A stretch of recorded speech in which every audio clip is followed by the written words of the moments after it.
This area is still infected and needs major treatment. Why is that? Ah, yes. Summarizing. In summary, summarizing encapsulates extensive essentials of source material you have discovered during your research. You may find that several paragraphs, or even a whole chapter, proves elucidating on the subject of your research. Like a roiling stew of ideas, boiled down to the most basic and tasty parts.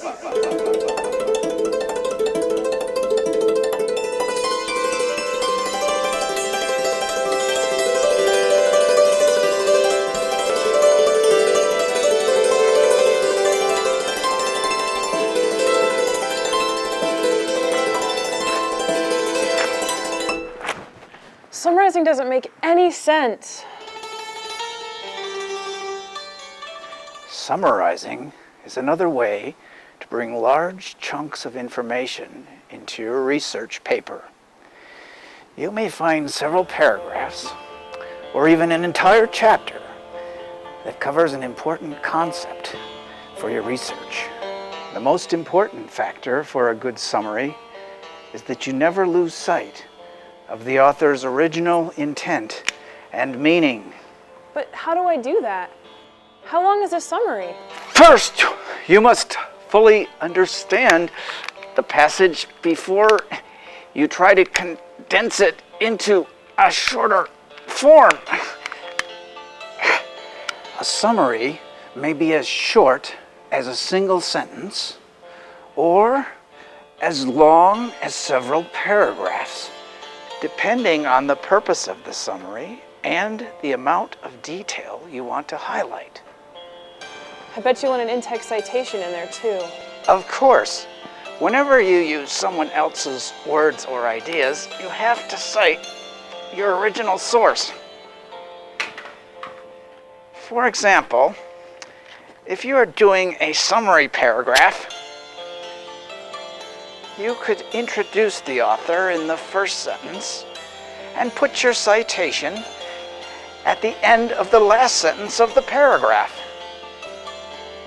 Okay, I can do that.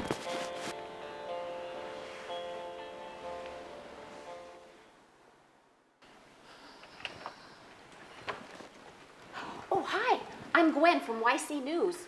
I'm doing a special report on plagiarism, and I heard there was an emergency here. Are you involved? I'm afraid so. Well, I'd like an hour of your time. It'll only take a minute. I'd like a student's perspective on plagiarism. What's your name?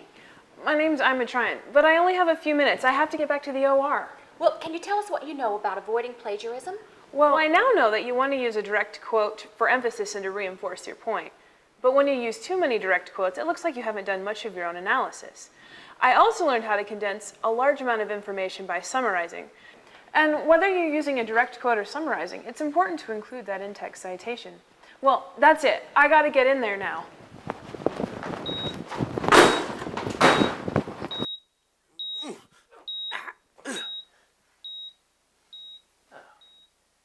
So, you think you've learned something, have you?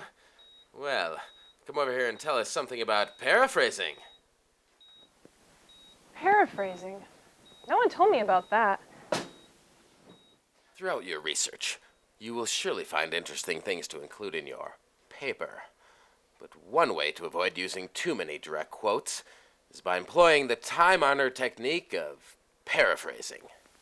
Paraphrasing is when you put another author's words and style into your own. Like summarizing, you must first fully understand what the author was trying to express.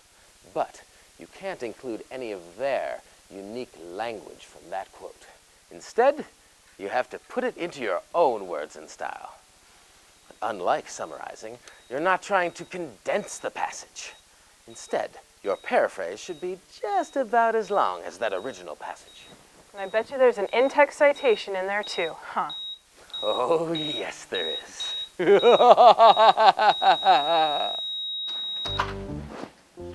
Hey, what's the big deal about in-text citations anyway? Well, without them, you're plagiarizing. You're essentially stealing someone else's ideas. Even when you use something like an image, map, or chart, you need to cite it. By using an in-text citation, you give credit to the original author. You also show evidence that you researched your topic and brought outside support to your ideas. The in-text citation is usually found at the end of a quote, paraphrase, or summary. What if it's something I already know, like George Washington was the first US president? Well-known facts are called common knowledge. Since we all know Washington was our first president, you wouldn't need to cite that. But not everyone knows he started losing his teeth in his early 20s. So you would need to cite that.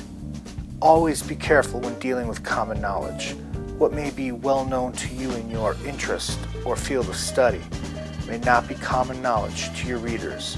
When in doubt, cite. Are you getting this? Whenever you include an in-text citation, you also have to list that source at the end of your paper. The two go hand in hand. And if you forget to provide that list, guess what? You're plagiarizing. When using the APA style, this list is called a references page. For MLA style, it's a works cited page. This list shows you where you found your information so that anyone can look up your sources for themselves.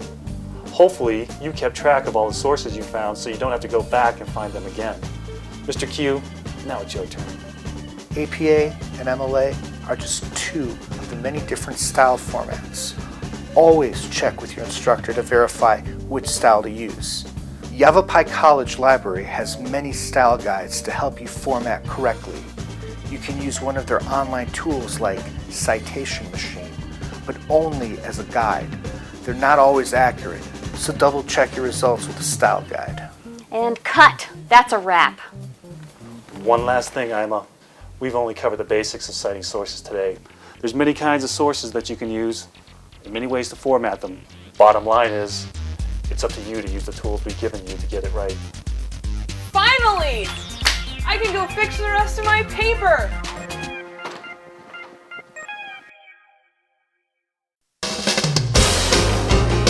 Agent 23.